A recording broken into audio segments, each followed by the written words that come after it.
One of the reasons that I tell women that they need to have a business is because of the tax advantages. Something I've learned the hard way is when my husband and I were both W-2, taxes crushed us. Like, again, we live in California. I was like, we're making good money. Why does it feel like we're not? And it's because taxes took everything.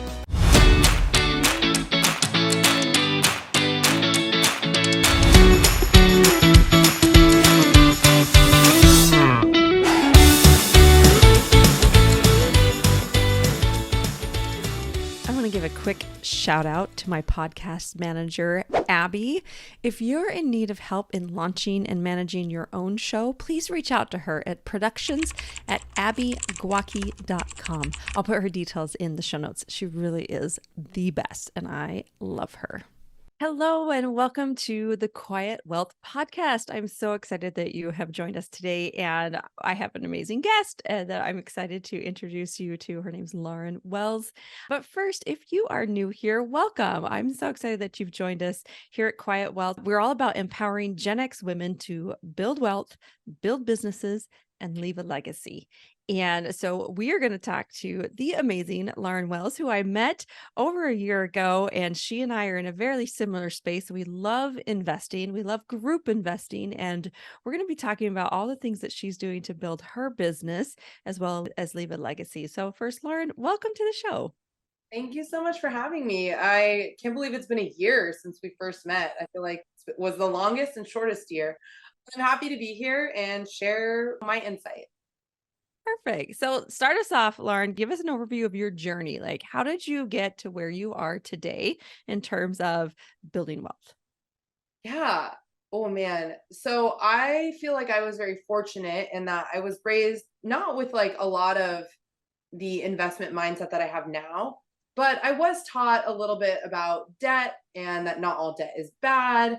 So I feel like I did have a leg up kind of growing up and seeing my parents who were starting basically their investment journey for the first time of their families, kind of going through that. But I did the very stereotypical route. I went to university, I got a job, and worked a W-2 corporate job for many, many years until I realized that I don't know if I can do this until I'm, well, at this point, it's probably going to be like 70.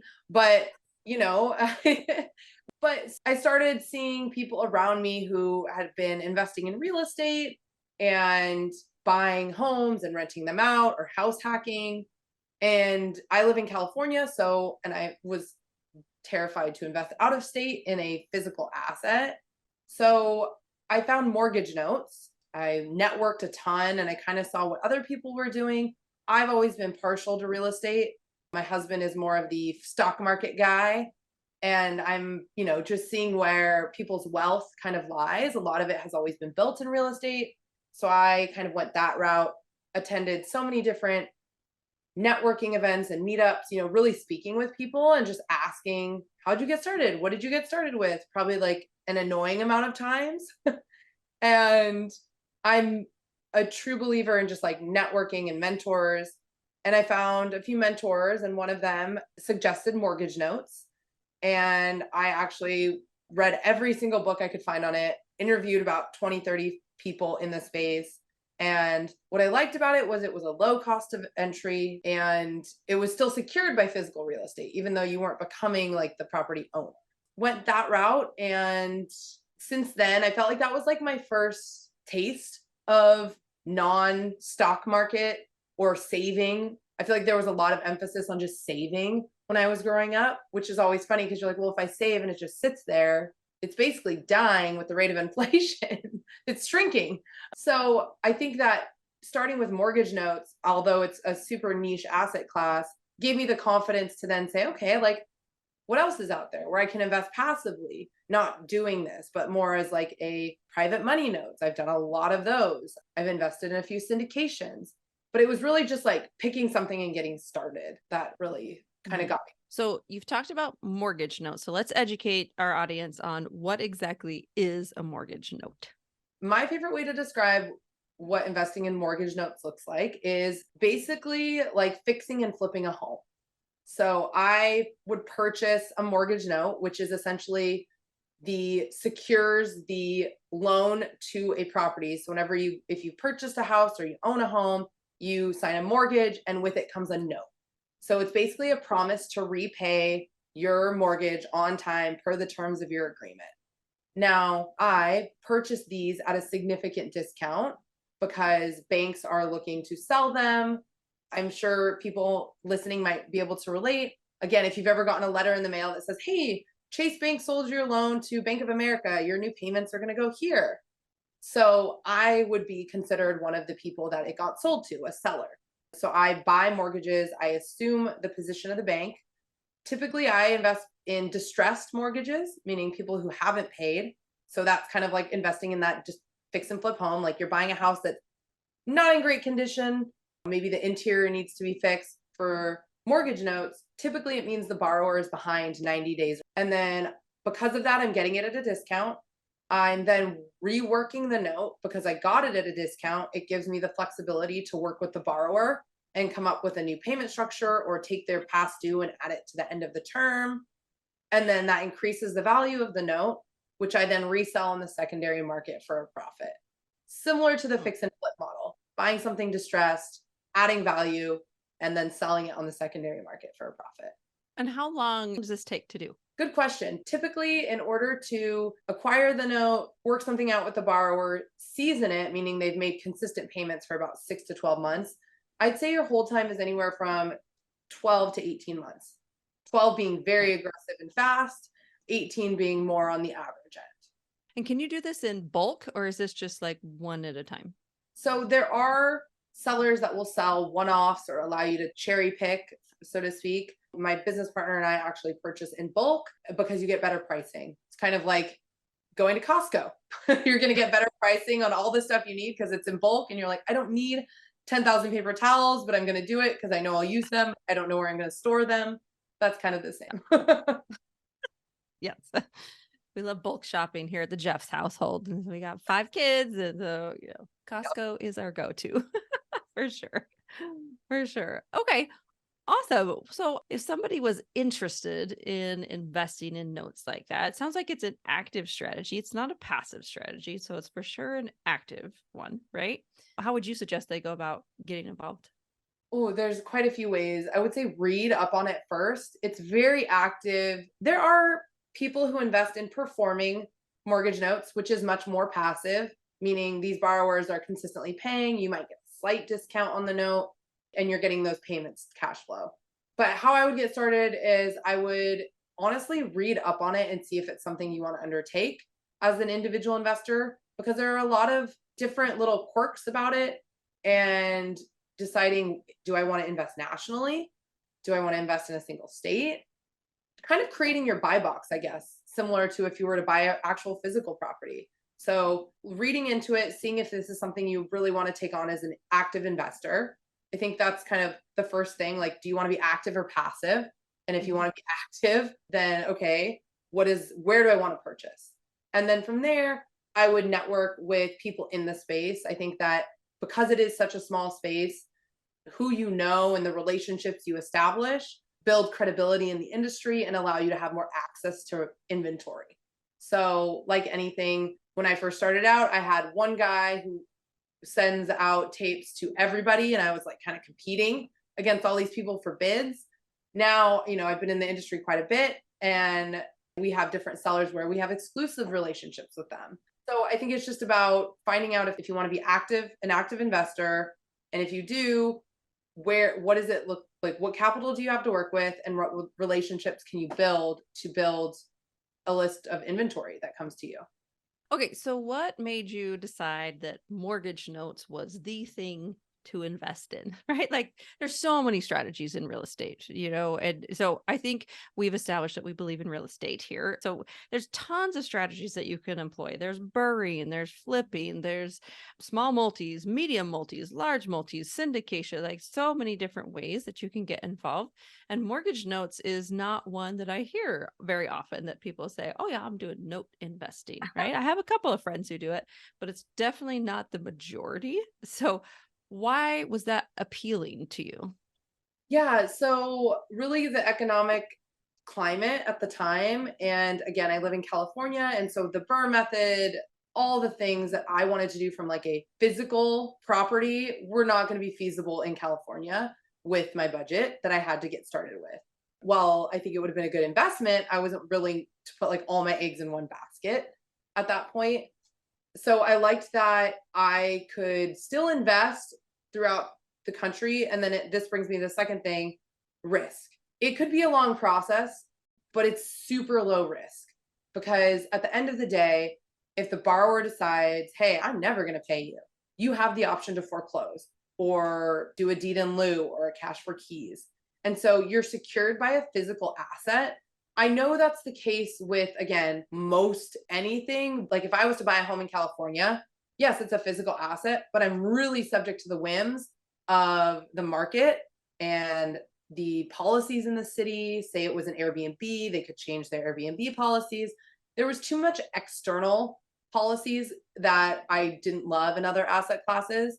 I wanted as much like straightforward, they work with you or you go to foreclosure. And that's where you can control when you're investing how much equity is there in the property.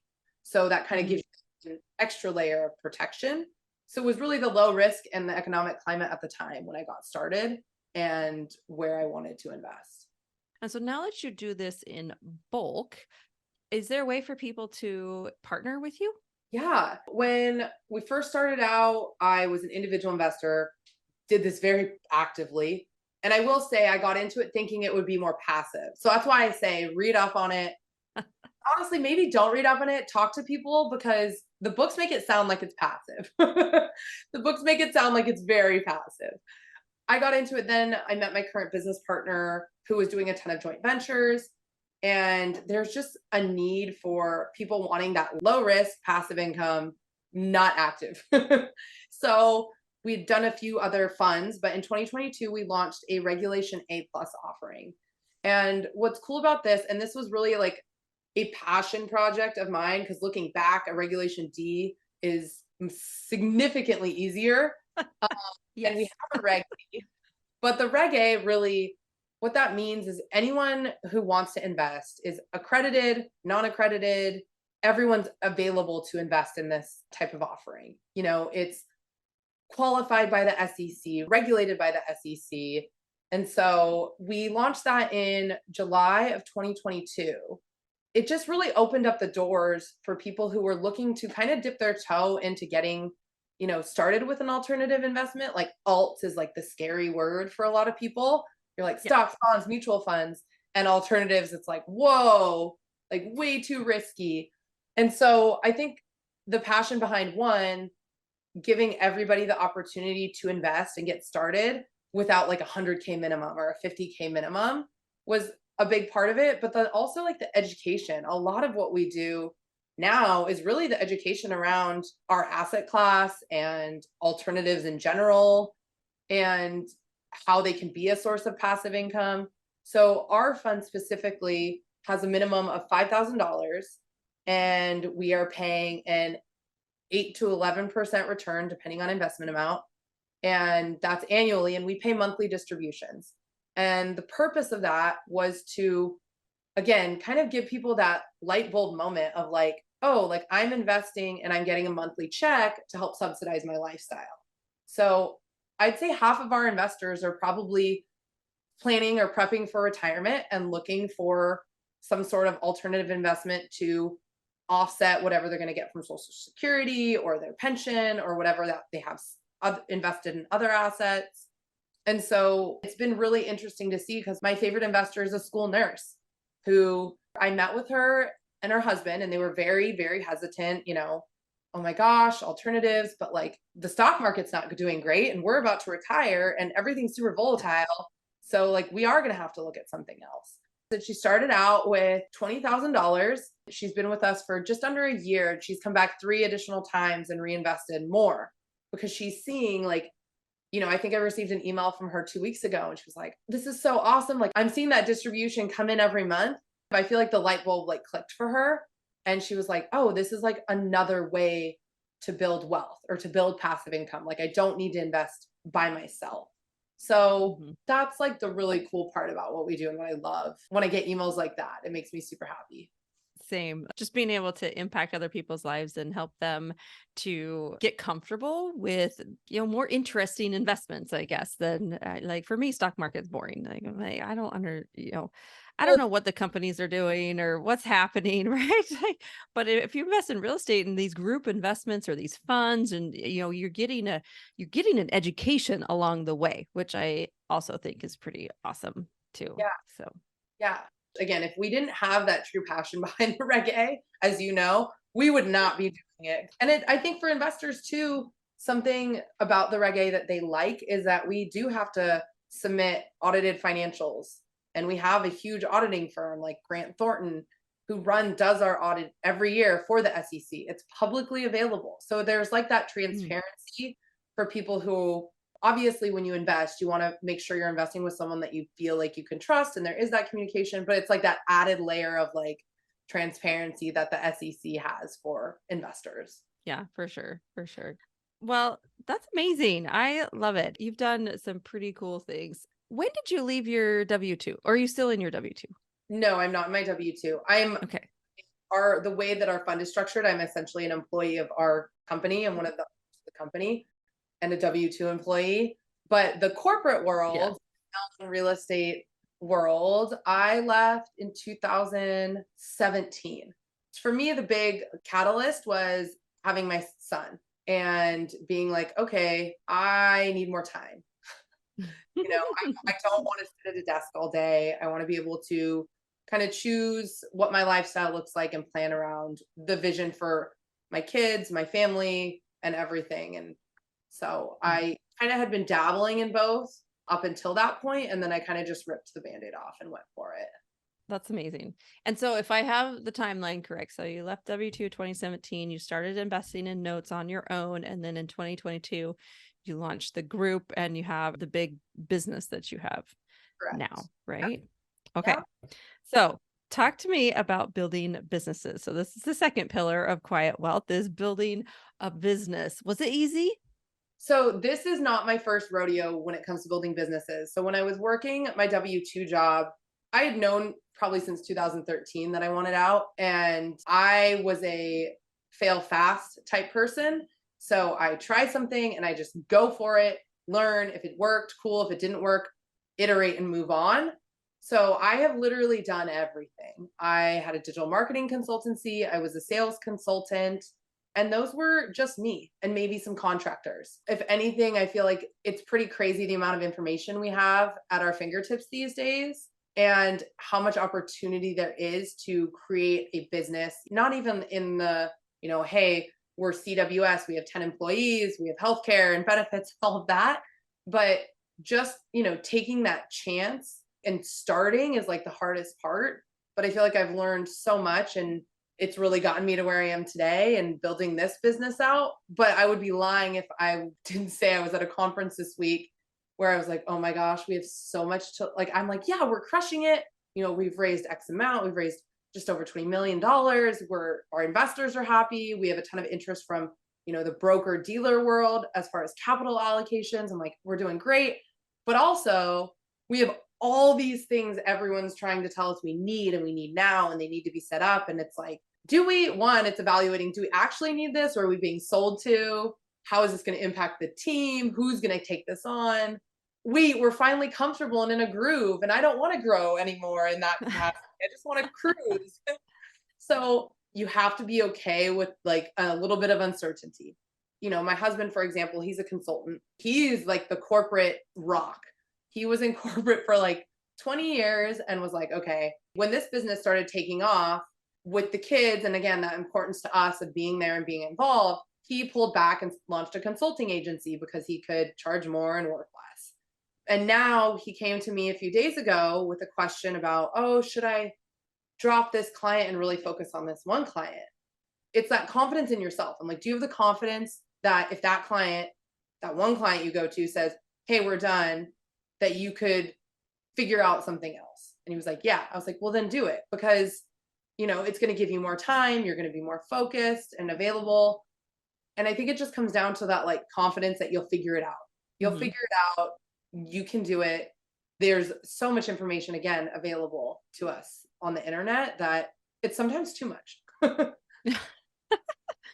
Yeah. Well, I'm all about having a business. And one of the reasons that I tell women that they need to have a business is because of the tax advantages. Well, there's significant advantages to having a business, and tax advantages is one of them. In fact, I just finished a course that I created, just a little baby course about like hidden tax advantages for business owners, because you don't know what you don't know. And when you start off with a business, you're leaking money all over the place because you just don't know. So the tax advantages are huge, but it's also actually, if you do some research, it's the primary way that people build wealth in the United States is having your own business.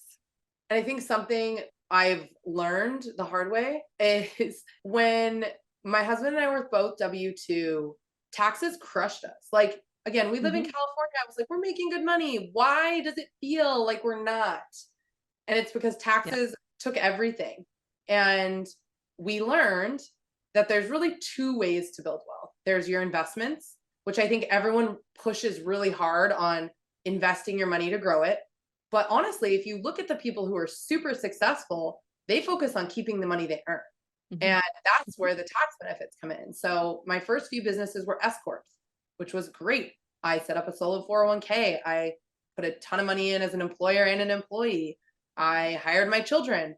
I feel like there should be a college course for kids or high school or post college, I don't know, available. Maybe your mini course is it that talks about these things. Cause I had to like learn it on my own. I didn't have a course. I had people telling me, you should look into this. And when you're trying to run a business, then you're also like trying to figure out how to maximize your tax benefits. You're like, it's a lot.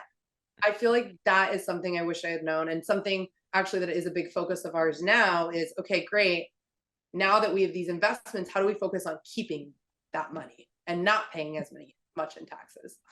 And it's the whole game, right? Like the rules are written for us. The rules are out there, they're written, it's just a matter of us figuring it out and being able to keep more of what we are earning. One of the things that I love is that when you are an employee of a corporation, you earn money, then you get taxed on all of that money that you earned, and then you spend your money on your expenses.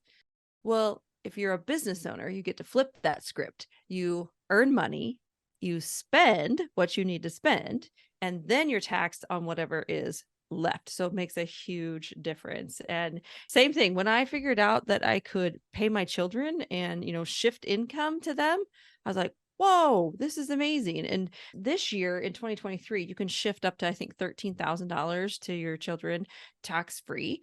So you hire your children in your business. Now, of course, make sure it's a legitimate job that they are doing, but they can do, like, the little ones can clean your office. They can organize files. They can, for us, we like to send out books to our investors after they invest, and, like gifts or whatever. So the kids can package those gifts. There's a lots of things that they can do for you in your business. And then as they get older, like my teenagers, they're helping me run my social media. They're helping me, like, when we flip houses, of course, they go and they work in the houses and they sheetrock and tile and do all of that stuff. But we've been able to use that strategy and shift income to the kids. And then the kids can turn around and start investing themselves. So it's a super powerful strategy. Like, forget the 529 plans, people. Like, open up a business, pay your kids, shift income to them, and then let them invest that and grow and, start, because we all know that starting early is better than starting late because of the effect of compounding. So it's kind of a guarantee that your kids will be millionaires well before you ever did it. It's a pretty cool thing to get them going, and they're working for it. It's not like they're trust fund babies. We're just giving them all the money. They're working for it. I know I always forget that the second, and it's again such a focus of ours is keeping more of what we earn. Yes. Yeah, for sure. For sure.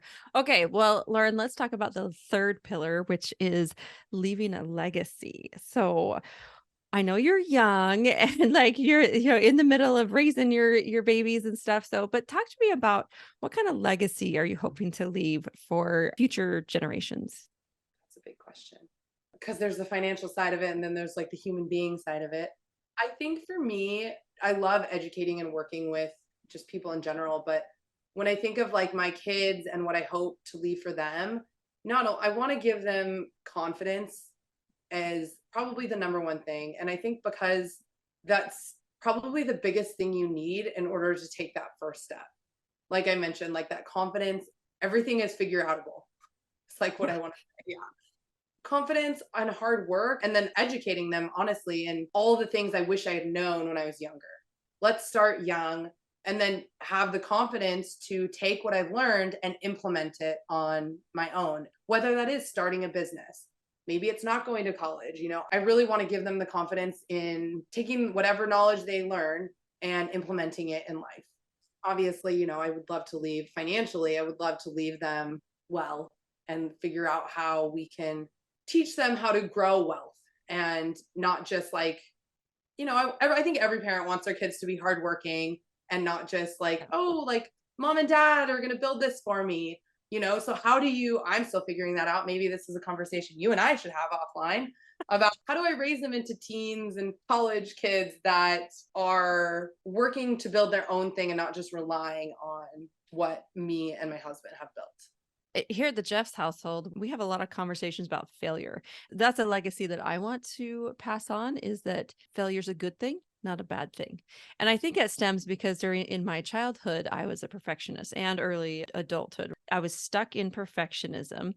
And I didn't even realize that I was until I saw it reflected in my oldest daughter. I was teaching her to play the piano. So I'm a pianist, and I was teaching kids to play the piano.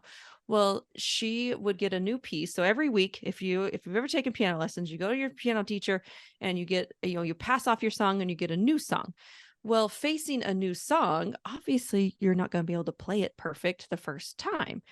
But in her mind, she felt like she should be able to play it perfect the first time. So and I was her teacher, right? And so it adds a little bit of an extra emotional issue going on there, where she would just break down and just cry and sob like every week, like clockwork. The first 2 days of the week with her new songs, she would just sob and cry because she couldn't play it well.